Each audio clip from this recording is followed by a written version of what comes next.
அனைவருக்கும் என் அன்பான வணக்கம்.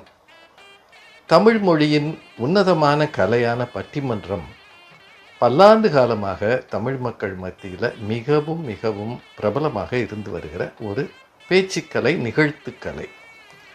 உங்களுக்கே தெரியும், தொலைக்காட்சிகளில் பண்டிகை அப்படின்னா பட்டிமன்றம்னு ஆயிடுச்சு. தமிழறிஞர் சாலமன் பாப்பையா அவர்கள் ஏற்கனவே திரு குன்றக்குடி அடிகளார் வார்த்தெடுத்த பிரபலப்படுத்திய இந்த கலையை மிகவும் மிகவும் மக்கள் மத்தியில் எடுத்து செல்வதற்கு பெருங்காரணமாக இருந்தார். அவரது அணியில் நான், திருமதி பாரதி பாஸ்கர் போன்ற பலர் வந்திருக்கிறோம்.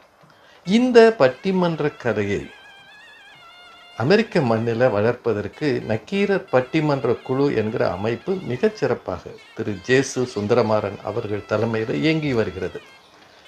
இந்த நக்கீரர் பட்டிமன்ற குழுவின் 2ஆம் ஆண்டு நிறைவு விழா வருகிற மே 24ஆம் தேதி எஸ்எஃப்ஓவில் நடக்க இருக்கிறது. அந்த நாளில் நானும் திருமதி பாரதி பாஸ்கர் அவர்களும் அங்கே வர இருக்கிறோம். 2 நிகழ்ச்சிகள் அந்த மாலையில் நடக்க இருக்கிறது. நீங்கள் நேராக வந்து பாருங்கள், வித்தியாசமான இந்த நிகழ்ச்சிகளில் கலந்துக்கங்க. நக்கீரர் பட்டிமன்ற குழுவுக்கு உங்கள் ஆதரவை தாங்க. மே 24 உங்களையெல்லாம் நக்கீரர் பட்டிமன்ற குழுவின் 2ஆம் ஆண்டு நிறைவு விழாவில் எஸ்எஃப்ஓவில் சந்திக்க மிகுந்த ஆவலாக இருக்கிறேன். திருமதி பாரதி பாஸ்கர் அவர்களும் அங்கே வர இருக்கிறாங்க. தமிழ் மக்கள் அனைவரையும் அன்று சந்திக்க விரும்புகிறேன். எல்லாரும் வாங்க. நன்றி, வணக்கம்.